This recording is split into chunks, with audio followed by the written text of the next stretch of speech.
ഒരു മാസം മുമ്പ് മരത്തിന് മുകളിൽ ഏറുമാടം കെട്ടി സൂക്ഷിച്ചിരുന്ന ഒരു വാഷ് ബാറ്റുകാർ ആനയെ പേടിച്ച് തറയിൽ വെക്കാൻ മുകളിൽ വെച്ച് അത് കണ്ടുപിടിച്ച് നമ്മുടെ കൂട്ടത്തിലുള്ള രജീഷ് എന്ന് പറയും അതുവരെല്ലാവരും അതിസാഹസ്യമായിട്ട് മരത്തിന് മുകളിൽ കയറി നശിപ്പിച്ചു. അത് തിരുവനന്തപുരത്ത് വലിയ വാർത്തയായി.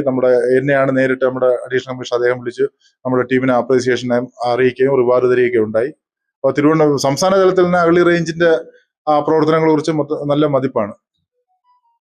നമ്മുടെ ഈ തണ്ടറിന്റെ പ്രവർത്തനമായിട്ടുള്ള എൻഫോഴ്സ്മെന്റ് പ്രവർത്തനങ്ങളെ മാനിച്ച് നമ്മുടെ അസിസ്റ്റന്റ് എക്സൈസ് കമ്മീഷണർ നമ്മളെ ഇവിടെ നേരിട്ടെത്തി നമ്മളെ അഭിനന്ദിക്കുകയും കൂടാതെ മറ്റന്നാൾ നമ്മുടെ ജില്ലാ മേധാവി നമ്മുടെ ഡെപ്യൂട്ടി എക്സൈസ് കമ്മീഷണർ നമ്മുടെ ഇവിടുത്തെ കാരണം നമ്മുടെ ഈ ഓഫീസിന്റെ ഏറ്റവും വലിയ വിജയം എന്ന് പറഞ്ഞാൽ ഇവിടെ തദ്ദേശീയരായിട്ടുള്ള ഒരു 5ഓളം ആൾക്കാരുണ്ട് ഇവിടെയൊക്കെ. അപ്പൊ നമ്മളെല്ലാം പുറത്തുനിന്ന് വരാം. അപ്പൊ നമുക്ക് ഈ ഏരിയയെ കുറിച്ച് വലിയ ധാരണയില്ല.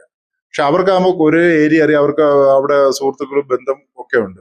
അപ്പൊ അവരുടെ അവരാണ് ഒരു ഇന്നടത്ത് ഉണ്ടെന്ന് പറഞ്ഞാൽ അവരാണ് ഈ മല കയറുന്നതിനൊക്കെ മുന്നിട്ടിരിക്കുന്നത്.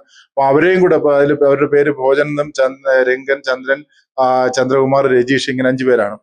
അപ്പൊ അവരുടെ ഒരു പ്രവർത്തനം കൊണ്ട് നമ്മുടെ സംയുക്തമായിട്ട് പ്രവർത്തനം കൊണ്ടാണ് ഇങ്ങനെ റിസൾട്ട് നമുക്ക് കിട്ടുന്നത്. അപ്പൊ അവരെയും മറ്റന്നാൾ നമ്മളെ ജില്ലാ മേധാവി ഡെപ്യൂട്ടി എക്സൈസ് കമ്മീഷണർ നമ്മുടെ ഓഫീസർമാരുടെ ഒരു കോൺഫറൻസ് പാലക്കാട് വെച്ച് കൂടുന്നുണ്ട്. അവിടെ വെച്ച് ആദരിക്കാനുള്ള ഒരു ക്ഷണിച്ചിരിക്കുകയാണ്. കൂടാതെ തിരുവനന്തപുരത്ത് കമ്മീഷണർ ലെവലിലും നമ്മുടെ ഈ പ്രവർത്തനങ്ങൾ അറിഞ്ഞ് അവിടെ നിന്നും നമുക്ക് അപ്രീസിയേഷൻ കിട്ടിയിട്ടുണ്ട്.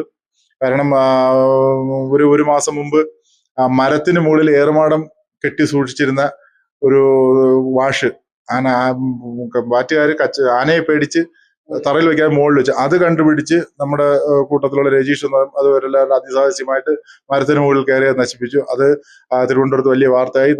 എന്നെയാണ് നേരിട്ട് നമ്മുടെ അഡീഷണൽ കമ്മീഷണർ അദ്ദേഹം വിളിച്ചു നമ്മുടെ ടീമിനെ അപ്രീസിയേഷൻ അറിയിക്കുകയും റിവാർഡ് തരികയൊക്കെ ഉണ്ടായി. അപ്പോൾ സംസ്ഥാന തലത്തിൽ തന്നെ അഗളി റേഞ്ചിന്റെ പ്രവർത്തനങ്ങളെ കുറിച്ച് നല്ല മതിപ്പാണ്.